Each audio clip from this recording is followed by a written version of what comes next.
Hello everyone and welcome to a new tutorial on how to see blocked call history on your iPhone.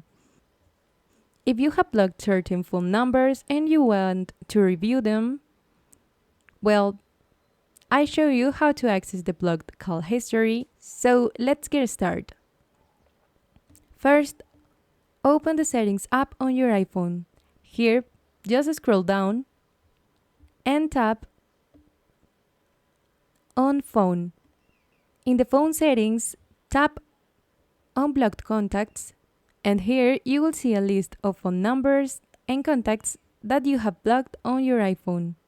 If you want to unblock the contacts or edit the blocked settings, tap on Edit.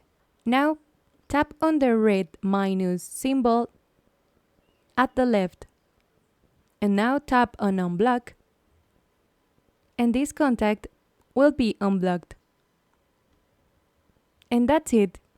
By following these steps, you can see the blocked call history on your iPhone and manage your blocked contacts as needed. Thank you for watching and see you next time.